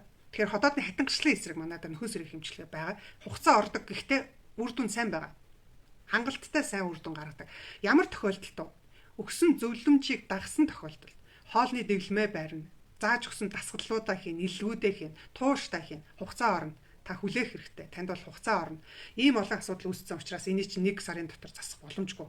Хамгийн багадаа тийм ээ 1 жил, 2 жил. За тэгээ тууштай ажиллах юм бол хүний бие чинь бусаад төлждөг шүү дээ. Буцаж сэрэгдэг. Хүний бие чинь ерөөсө өөрийнхөө одоо энэ тэнд үүссэн шархыг эдгэждэг үстэй. Тэгэхээр тэр нөхөн сэргээх процесс бүх хэрэгтэнд явагдаж байгаа. Гол нь та туслах хэрэгтэй байхгүй. Туслахгүй нэмч ингээд гэмтээгээд байх юм бол эмчнэр танд юу хэлэх вэ? Эвэрхийг чинь засах тэр одоо суларсан хонигч булчингийн чинь өрсний булчингийн чинь буцаж хэвэн болгодог тийм эм гэж байхгүй шүү. Тэгэхээр эмч танд ямар зөвлөх өгөх юм? Ямар ч арга байхгүй. Тэгэхээр энэ эмчнэр юм хэлж өгөхгүй байх нь ч угаасаа зөв. Тэгэхээр нэг зүйлийг та нар одоо ер нь бол ингээд өөртөө дээр үед тийм ээ социалист нийгмийн үед л одоо эмч эмнэлэг намайг аварна, ангаана гэдэг ийм урайтай байсан. Тэгчиж явсан. Одоо та нар ингээд харал да хөгжсөн орны иргэд өглөө болгон гараал гүүж ин тий. Эрүүл мэндтэй өдөр болгон ингээд яаралгүйгээр хөрөнгө оруулалт хийж байна. Эн чинь яагаад вэхээр эмч гэдэг бол эмнэлэг гэдэг бол биднийг ангаадаг тийм байгууллага, тийм одоо үүрэгтэй хүмүүс биш ээ. халдвар төвчин олон нийтийг хамарсан тийм одоо ханиа томч юм уу тийм одоо ковид шиг ийм үед бол ард иргэдийг хамгаалах тийм ээ ийм үүрэгтэй төрөлт одоо төлөгдөлт юу гэдэг ийм төргөн тусламжийн горимдол ажилладаг болохоос биш удаан хугацаа шаарддаг ийм авдаг арга хэмжээний үед бол эмчнэр юу ч хийж чадахгүй шүү дээ. Таны өмнөөс босоод гүүх юм уу? Таны хоолыг хийж юм уугүй шүү дээ. Тэгэхээр эмч бол танд ер нь бол таныг амиг аврахал ерөнхийдөө үүрэгтэй хүмүүс байхгүй. Тэгэхээс таныг ангаах эргээд эрүүл болгох үүрэг тэр хүмүүс хүлээгээгүй шүү. Энийг одоо ер нь бол монголчууд бид нар ер нь хаана бодохгүй болвол эмчид айгүй их нөгөө хариуцлага өгөх гээд байдгийн. Тэгэхээр тэр хүн чи өөрийнхөө цохих түвшний л хариуцлагын хүрээнд танд үйлчлэхээс биш таныг бүрэн ангаахад та өөрөө л хариуцсан шүү дээ. Тэрэн дээр бол одоо бүр өөрийнхөө төлөө та юу олж мэдэх үү тийм ээ хэрэгтэй мэдээлэл авдаг. Тэгээ өөрийнхөө эрүүл мэндэд тодорхой цаг гаргадаг, хөрөнгө оруулдаг байх хэрэгтэй байхгүй юу? Тэгээ одоо ингээд шинэ он 2025 он гарч байна. Шинэ он та өөртөө ядаж зорилгоо оныхон зорилгыг тавихтаа эрүүл мэндэд ямар одоо хөрөнгө оруулалт хийх үү, цаг гаргах уу гэдгийг бас тэр ажлын төлөвлөгөө гаргадаг шиг тийм ээ. Дунд нь оруулаад суулгаад бүгдээр өгөх хэрэгтэй. Тэгэхгүй ямар ч ингээд тийм ээ цаг хугацаа зарцуулахгүй хөрөнгө оруулалт хийхгүй ээжээж зүгээр нэг фейс дээр явж байгаа мэдээллээр өөрийгөө хангаана гэвэл энэ бол утгагүй шүү дээ тийм ээ. Тэгэхээр бол ерөнхийдөө бол энэ дээр та бүхэн бүгдээр анхаараарай гэж би бас давхар хэлээд өгчё. За уран туяа гэдэг хүн хатангашил болон хотоод суналтаа гэсэн. За энэ яг адилхан юм явж байгаа байхгүй юу. Гэхдээ энэ дээр бол одоо түрүүний гиндэн жав түмэн насны хувьд болохоор өрцний булчин нь сулраад тоонус нь алдагдаад нүхэн томроод эвэрхийтэй болсон бол уран туяагийн хувьд бол хотоодных нь өөрийнх нь булчингууд нь суларцсан. Булчингууд нь ингээд сулраад дээр нь хотоодын чинь ингээд бидний хэвлэлийн хүндийг барьж яадаг холбогч идүүд ингээд байгаа шүү дээ. Бидний эрхнүүд ч өөрсдөө тодорхой нэг юм өөрийн гэсэн орон зайг эзэлдэг байрлалтай тэр байранд нь барьж яадаг холбогч идүүд байгаа. Тэр холбогч идүүд нь сулраад ирэхээр хотоод явах уу гэхээр сунаад доошогоо ингээд унждаг. Тэгэхээр бидний одоо энэ та нарт эсрэг л харагдах байх. Надад бол энэ зүүн тал энэ хотоод бол одоо энэ талд ингээд байж байгаа шүү дээ. Тэгтэл бүр доошоо унжсаар байгаад бүр өндөвч рүү хүртэл эмхтэй хүнийх. Тийм доошоо ингээд хотоод бүр ингээд бид нэг гурил зураад хэрвээ ингээ гурилаа зурсан гурилаа ингээ бариад байвал доотлын хэсэг ингээд доош ингээд сунана тий яг энэ сунж байгаа юм шиг хотод ч ингээд ийм урт болцсон сунцсан байдаг байхгүй. Тэгэхээр энэ хотоодны сундалт унжилт чи юунаас үүсдэг гэхээр тэр хотоодны чинь өөрийнх нь тэр гоё тоонус нь алдагдсан тэр булчин шүрмэс холбооснууд нь суларцсан байна шүү дээ. Хатангачлаас болно. Хатангашаад таны хоолноос авдаг уураг дутагдаад ирэхээр хамаг холбогч тэд нар чинь бүгдээр уургийн молекулууд явж байгаа шүү дээ. Тэгэхээр тэр нь байхгүй, хоолгүй байна та. Шимт ижил авч чадахгүй. Шимт ижил авч чадахгүй болохоор эргэтэн чинь ингээд өөрийн гэсэн одоо деформацд орж байгаа байхгүй. Тэгэхээр эвэрхийж байна уу, суналтж байна уу бүгдээрээ цаанаа шалтгаан нь явж хатангашлаас л болно. Тэгэхээр хотоодоо удаан өрөвсүүлсэн байна шүү дээ. Хотоод өрөвсөд хотоод чинь хүчлээ ялгаруулж чадгаа байлаа. Тэгээд нөгөө нэг гахааны нөгөө юу лээ дээс томож найзаа уснаас аврыг гэдэг шиг энэ бүхэн чинь ингээ явсаар агаад эцсийн дүндээ хотоодоо та их удаан хугацаанд өрөвсүүлээд тэгээ хотоод чинь хатангашаад хүчил ялгаруулж чадхаа болчоор махва задлахад певсин байхгүй певсин ялгархгүй болохоор таны биед уургийн задрал явагдахгүй амин хүчлүүдийн дутагдалд ороод эргээд энүүгээр чинь та бие бүтээж байгаа шүү дээ бидний энэ үүс хумс судас шүрмэс болчин бүгдээрээ уургийн молекул явж байгаа. Тэгэхээр уург дутагдаж байна гэсэн үг байхгүй. Тэгэхээр энэ хатангашлаа ангаа хатангашлаас эхэлнэ. Тэгэхээр энэ дээр арга хэмжээ авъя гэвэл ерөөсөө цогц арга хэмжээ авъя гэвэл бүр одоо хоолноос эхэлнэ гэсэн. Тэгэхээр юу идэж уух юм? Хизээ идэж уух юм гэдгийг та мэдгэхээр энийг судлах хэрэгтэй болчихж байгаа. Тэгэхээр тань тийм зав байхгүй ш. Та өдөр тутамдаа өөрөө хийж байгаа оноогдсон сэрүүн байгаа одоо 16 цагтаа өөрийнхөө хийх ажлаа хийгээд үлдсэн цагаа гэртээ зарцуулаад замдаа төгжрээд ингээд өнгөрөө чинь тэр нэмээд энийг судлаад суралцж явах тань боломж байхгүй. Тэгэхээр тань мэрэгжлийн зөвлөгөө, мэрэгсэн одоо ийм хүмүүсийн зөвлөгөө хэрэгтэй байхгүй. Тэгэхээр коучинг үйлчилгээ ав. Шимт хичээлийн зөвлөх үйлчилгээ. Тэгэхээр танд бол энэ үйлчилгээг авснараа зам товчлох мөс харлах ажил хийхгүйгээр тавигдсан замаар саадгүй явах юм боломж бүрднэ. Тэгэхээр ганцаарчлсан зөвлөгөөнүүд авч болно. Эсвэл тэгэж одоо би удаан хугацаагаар явж чадахгүй гэвэл яг өөртөө тохирсон нөхөн сэргийн хэмжлэгийн зөвлөгөөг ирээд аваад байж болно. Тэгэхээр манай дээр одоо ажлын өдрүүдээр бол зөвлөгөөнүүдийг өгдөг. Тэгээд хамгийн гол нь зөвлөгөө төлбөртэй учраас тэрийг 50% хямдралтай зөвлөгөө авъя гэх юм бол сард 2 удаа гэдэг. Одоо эхнийх нь болохоор бид нар ажлын хуваараар бол 1 сарын 7-нд байгаа. Дараагийнх нь 1 сарын 17-нд байгаа. Тэгэхээр энэ 2 өдрийн аль нэгэнд нь та хурж ирээд зөвлөгөөний төлбөрөөр шүү зөвхөн тийм ээ 50% хямдруулж болно. Тэгэхгүй гэвэл бусад үед ажлын өдрүүд ирээд зөвлөгөө авчиж болно. Тэгээд цаг аваарай. Тэгэхгүй бол давхартаад ирэх юм бол та өөрийнхөө зөвлөгөө авах цаг чинь бас багасаад ирдэг. За тэгэхээр энэ дээр зөвлөгөөгөө ер нь бол авцсан байх гэж бодож байна. За ер нь хэр удаж байна эхлээд 9 болцсон ба шүү дээ. Ямар хурдан бүтэн 1 цаг өнгөрсөн ба шүү дээ. 40 минут гэдсэн бүр цагтаач багтахгүй байна. За одоо ингээд бус хүмүүсийн асуултууд ингээд хараад бай бүгдээ. Ер нь бол ингээд яг давхардаад байгаа. Давхардаад байгаа. Тэгэхээр та нар бичлэгээ эхнээс нь үзчих. Таны асуултанд хариулаагүй бол эхнээс нь үзчих тийм ээ.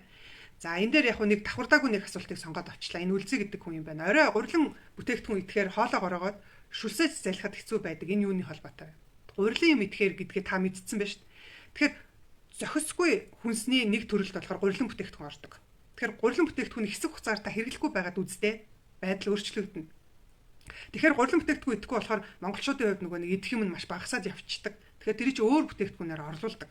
За тэгэхээр танд бас дахиад мэдлэг хэрэгтэй болно тийм ээ. Тэгэхээр та сургалтанд сууж болно, эр зөвлөгөө авч болно. Тэгэхээр групп коучинг үйлчлэгэнд ороод ирэх юм бол ерөөсөө юугаар орлуулах вэ бүгднгийн заагаад өгдөг юм байгаа шүү. За ингээд ер нь бол цаашаа бол бүгдээрээ яг давхардаад явчлаа. Тийм ээ. Ерөөсө бүгдээр одоо ингээд цээж хорсол тодоодны хатангарчл гэхээр би эдгэрийг бол одоо орхиж чинь. За өнөөдрийн хүмүүсээс ганц нэг асуулт давхардаг бол би хариулчихъя гэж бодож байна гэж чинь. За энэ Эрдэнэ чимгээ гэдэг их чи үн хідвэ гэсэн байна. Яг юуны үн асуусан бэ? Би нилээ хідэн юу хэлсэн те.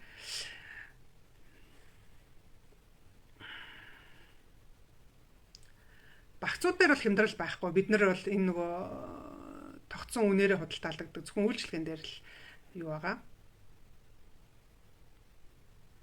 За хөдөөний хүн байна хоолны талаар зөвлөгөө яаж авах вэ гэж байна. За та утсаар холбогдож болно, сошиалор, чатаар холбогдож болно.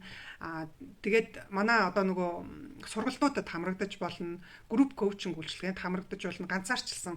Одоо бол ингээд сайхан болцсон шүү дээ. Бид нэр ингээд утасны цанаас бие бинийгээ хараад ингээд ярьж байгаа шиг хичээл маань ч гэсэн яг зөвлөгөө уулзалт маань ингээд явагдчихдаг. Тийм учраас та бүр ян зүрийн байдлаар бидэнтэй холбогдоод явчих болно шүү. Одоо манай энэ групп коучинг энэ 12 сард эхэлсэн групп үйлчилгээнд хэлийн чандад байгаа хүмүүс байна. Хөдөө орон нутаг Эрдэнэт гэл одоо ингээд хаасаагүй л байна. За амьгүй эмчилгээ хоол заслан их үр дүнтэй байдгаа. Маш сайхан ойлгомжтой зөвлөгөө баярлаа. Хамт олонд намжилт төсөө тунгаар авдаг гэж байна. За манай байнгын хэрэглэгч байна. Тунгаагчтай бас шинэ оны мэнд хүрье. Цөсийг яаж шинжлэх вэ гэж байна. За цөсний ургацгийг яаж эдгэх вэ гэж байна. За цөс ороод ирлээ. За өнөөдөр цөс бараг яриаггүй учраас цөсний нугалралт гэдэг ингээд нэг хэсэг бүлэг энэ дээр би жоохон ярьчээ. Тэгэхээр за бас л би зар хэлнэ. 3 сард бид нэр 3 сарын сүүлээр цөсний өтгөрлөө эмгүү ангай гээд 5 өдрийн сургалт явна. Тэгэхээр тэнд бол ороод ирвэл нэлээд гоё цогц мэдээлэл авна шүү. Тэгээ манай сургалт одоо энэ онлайн сургалтууд маань байнга шинжлэгддэг. Тэгэхээр өмнө нь суусан хүн дараа нь орж ирэхэд дахиад шинэ юм суусаад авдаг шүү. Ерөөсө хизээч хуучнараа байдгүй байнга шинжлэгддэг. Яг тэгэхээр бид нар дэлхийн одоо хамгийн шилдэг эмч нарын эрдэмтдийн судалгааны ажилд бол өөрсдөө байнга бид нар хамрагддаг.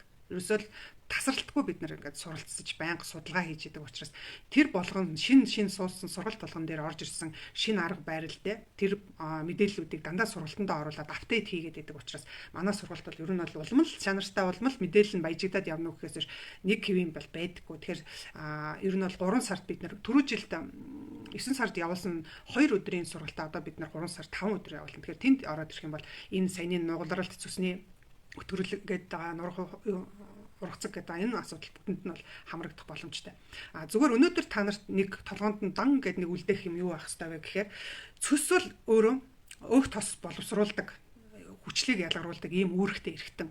Би гол цаад үндсийг л хэлээд үнийг. Хэрвээ та тодорхой хэмжээний сайн чанарын амьтны гаралтай байх нь хамгийн чухал. Өөх тос хэрэглэхгүй байвал таны цөс ерөөсө хөдөлгөөнгүй байдалд орчихно. Тэгэхээр байгаль бол өөрөө яаж заягдсан байдаг вэ гэхээр хэрвээ та тухайн эрхтнийг ашиглалтаа багасгах юм уу зогсооход тэр эрхтний үйл ажиллагааг шууд унтраачдаг, зогсоочдөг. Ягаад тэгэхээр илүү энерги ерөөсө шаардах, зарцуулах тийм одоо хүсэлгүй энерги тийм ээ бид нар чинь ингээд өдөр тутамдаа нэг хэдэн удаа хоол иддэг юм дээ. Тэгээ эзэн хоол хүнснээсээ тодорхой энергийг үүсгэж байгаа шүү дээ. Тэгээ хоол хүнснээсээ бид нар энерги авч байгаа. Тэр энерги чинь таны зүрхийг цохилуулахад, амьсгалахад, бөөрийг чинь шээсээ үйлдвэрлэхэд гээд ингээд маш олон ажлуудад ингээд хуваарлагдаад энерги чинь тараад ирэхээр танд үлдэж байгаа одоо багахан энерги л үлдэн штэ. Тэгэхээр энэ энергийн одоо ашигтай хамгийн одоо оновчтой зохион байгуулалтыг бий хийхийн тулд яадаг вэхээр хэрэгцээгүй байгаа тэр хэсгийг шууд унтраадаг байхгүй. Одоо чинь ингээд цэвэршилт явагдаад эмэгтэй хүн сарын тэмдэг зогсдог. Тэр чинь өндөвчин ажиллагааг нь шууд зогсооч чинь. Одоо энэ хүн төрөхгүй. Одоо энэ үржихгүй, нөхөр үржихгүй учраас өндөвчийнх нь үйл ажиллагааг зогсоолоо, дааврын зогсоолоо унтраалаа. Ингээд ажиллагаагүй болгочихж байгаа шүү дээ. Яг энтэй адилхан процесс явагддаг.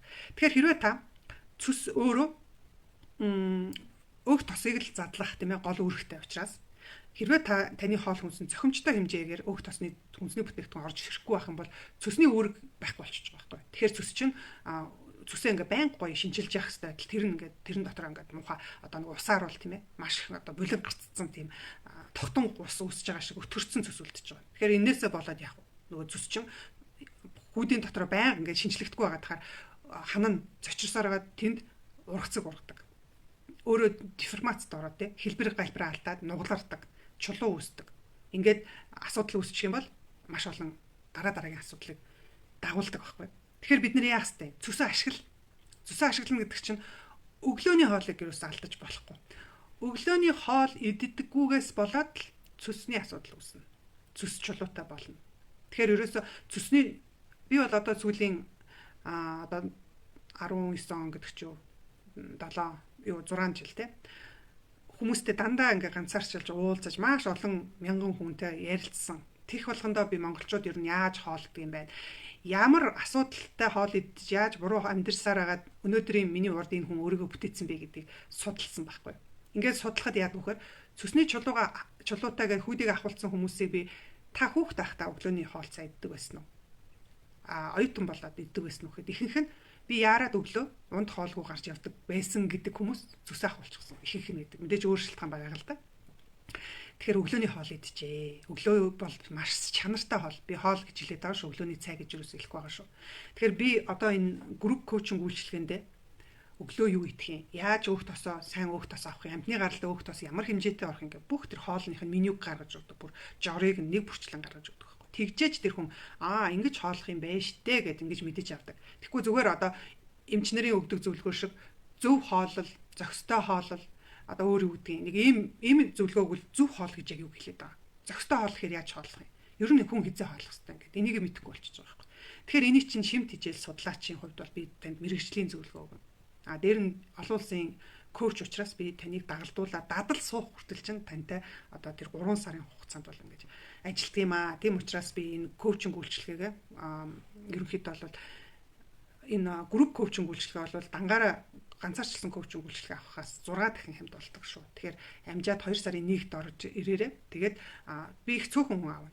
Тийм учраас амжаад ороод ирвэл тэгэхээр энэ талаар мэдээлэл авал манай менежерлээ холбогдоод эсвэл чатаар холбогдоод би групп коучинг үйлчилгээнд амрагдаад байна гэвэл тань шаардлагадах бүх одоо нөгөө холбогдох шинжилгээнүүдийг хийхийг бас хүснэ. Ягаад тэгэхээр 3 сарын өмнөх таны бүх шинжилгээнүүдийг хийлгүүлнэ. Тэрэн дээр чинь би бүгдэн дээр хүн болгон дээр та ийм асуудалтай байна гэж шинжилгээнүүдийг уншиж өгдөг.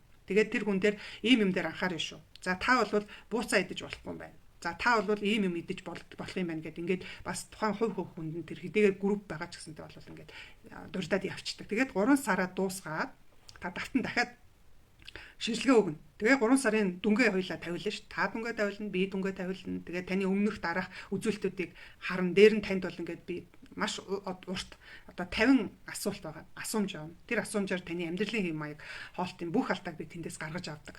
Тэгээд тэн дээр бол ингээд бүгднгийн тэр 3 сарын хугацаанд дадлыг нь зөв болтол нь тэгэл ажилтдаг байхгүй юу. Тэгэхээр энэ ажил бол ерөнхийдөө нэлээд энергич ордог. Тэгээ энүүгээр бол хүмүүс маань маш гоё болдог шүү. Тэгэхээр 2 сарын 1-нд эхлэнэ. Тэгэхээр энэс өмнө шинжилгээнүүдээ хийлгэнэ гэхээр ерөөсөө одоо бүртгүүлээд явбал болох юм байна.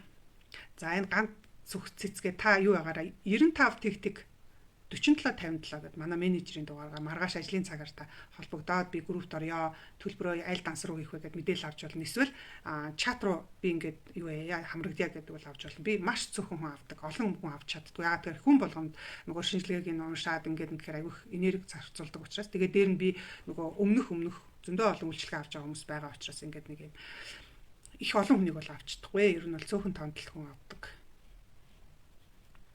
За 1-р сард би сөөргөний тал дээр тэгтээ бол яг энэ түнх залгуурын сөөргөний тал дээр бол чиглэсэн ийм мэдээллүүдийг тавина. Тэгэхээр манай пэйжийг дагаарай, та лайк дараарай. Бидний өгж байгаа энэ мэдээлэл дээр та гоё зүрхээ дараад. Зүрх дараад байхаар Facebook ч өөрөө яаж ажилтдаг вэ гэхээр танд хэрэгтэй мэдээлэл байгаа юм байна гэж үзээд танд байнга юу аана гэсэн үг. харагдуулна гэсэн. Тэгвэл одоо энэ нөгөө маш олон мэдээлэл дотор төөрөлтөд та манай мэдээллийг авч тахалч. Тэгэхээр манай постууд дээр зүрх дараал байвал танд энэ хүнд энэ мэдээлэл хэрэгтэй байна гэдээ харагдуулаад эхэлдэг байхгүй юу. За хөөхөн зүрхээ дараад эхэлсэн амар хөөхөн хүмүүс. За тэгэхээр зүрхээ сайн дараад дагаад яваараа тэгээд танд хэрэгтэй мэдээллийг бид нэгдүгээр саржангаа өгнө. Тэгэхээр та манай пэйжийг дагвал энэ түүх залгуурын сөөргөө гэдэг талаар бол нэлээд гоё мэдлэгийг олоод авна шүү. Тэгэхээр энэ талаар бол одоо ерөөсөө ярьдаг эмч байхгүй. Энэ тал дээр маш бага судлагддаг. Гэхдээ ганцхан манай Монгол биш шүү. Энэ түүх залгуурын сөөргөө өвчлөл гэдэг энэ эмийг олон улсын өвчлөлийн ийм каталог гэдэг одоо нэг юм категори ангилал байдаг. Тэрэнд зөвхөн 2012 онд зөвхөн оруулж ирсэн байгаа байхгүй. Тийм сүлд орж ирсэн. Тийм баг судлагдсан. Манад бол та нар бичээд үзээрэй. Түүх залгуурын сөөргөө гэд бичвэл дандаа манай тавьсан л мэдээлэл гарна. Өөр тэр тухай ярьдаг эмч мэрэгжлийн хүн бол байхгүй. Тэгэхээр энэ бол маш бага судлагдсан. Бид нар бол энэ дээр бол нэлээд акцент өгч судалдаг. Ягаад тэгэхээр биднэрт ирж үйлчлүүлж байгаа хүмүүс дотор энэ хоолойны асуудалтай хүн. Хоолойн ингээд хоолоогоо засдаг, ханиалгадаг. Ялангуяа хоол эзний дараа ханиалгах юм эсвэл хөвцсний дараа ханиалгадаг. За тэгээд хоолон дээр юм байгаа юм шиг, тэглээд байгаа юм шиг, юм залхихад зовиртой байгаа ийм хүмүүс зөндөө их байдаг байхгүй. Тэгэхээр эний чинь явхаар нөгөө хүмүүс маань төөрөлдөд ингээд бүр харшил гээд нэг хэсэг нь хадуураа явчихна, нэг хэсэг нь бамбаа гэж яваад үгүй нэг хэсэг нь болохоор стресс мэдрэл гээд ингээд явчихдаг. Гэтэл чинь түүх залгуурын сөөргөө төвчлөл явж байгаа байхгүй. Тэгэхээр энэ түүх залгуурын сөөргөө бид нэр ангаахын тулд ямар хоол, ямар хүчил шүлтийг харьцааг нь хангах уу гэдэг эн чинь өөрөө бас маш чухал одоо сэдв гарч ирж байгаа. Тэгэхээр дэлхийд одоо яг энэ талаар бүр дагнцсан одоо Хоффман гэдэг эмчин том баг байдаг. Тэгэхээр тэр багийн гаргасан сургалтууд, тэр эмч нарын эрдэм шинжилгээний ажил, ном тэдрийг бид нэр өөртөө судлаад тэр бүх юу үзжээж хүмүүстээ энэ талаар мэдээлэл өгж байгаа учраас энэ нэг сарын манай мэдээлэл хаанч байхгүй маш хэрэгтэй юм мэдээлэл тавигдсан шүү. Тэгээ дагаад яваарэ. Манай 10 дугаар орлын шинээр баригдсан юм арт байгаа шүү дээ. Яг тэрний замынх нь тэр чин замын хойно байдаг. Манайх яг өөдөөс нь замынхаа урталтаа дээрээ Panasonic гэж бичгтэй байрлага байгаа. Тэрний 3 давхарт нь 303 тоотод байгаа. Маргааш 8:30-д ажиллангоо. Тэгээд та хурж ирээд нөхөн сэргийн хэмжлэгээний бүтээгдэхүүнүүд авч болно, зөвлөгөөнүүд авч болно, групп үйлчлэгийг авч болно. Тэгэхээр бид нар бол одоо яг ийм цогц арга хэмжээ бол танд ерөөхдөө санал болгоно. Тэгээд түрээд ирж болно шүү гэж хэлмээр. За ингээд амралтынхаа өдрийг хамтдаа байгаа цагаа зарцуулаад байсан одоо 250-60 хүн байна. Тэгэхээр та бүхэндээ бүгдэнд нь бас баярлаа. Тэгээд энэ мэдээлэл танд хэрэгтэй байгаад байгавал бусад өөр хэн нэг нь бас хэрэгтэй байгаа шүү. Тийм учраас энэ бичлэгийг энэ лайва шеэрлээрэй. Тэгээд хэрэгтэй хүн нь олж хараа тэндээс ганц ч гэсэн нэг өгүүлбэр олж аваад тэрийг амьдралдаа хэрэгжүүлээд явж итэл тэр нь тэр хүнд маш том тусыг одоо үзүүлэхийг үгүйсэхгүй. Тийм учраас сайхан шеэрлээд өгөөрэй. За тэгээд бидэнтэй холбогдоод нөхөн сэргийн хэмжлэгээ болон сургалт үйлчлэгийг авч болно. За тэгээд ходоод гизээ эмгүүгээр байгалаар нь ангаад сурцгаая. Бүгдэнд нь эрүүл ихийг хүсье. Шинэ онд нь өндөр амжилт хүсье. За бид нар хэлэхэд одоо бол ингээд тогтмол байнга мэдээлэл тавьад үргэлжлүүлсээр байх болно. Тэгээд дараагийнхаа лайваар уулзтлаа. Түр баяртай.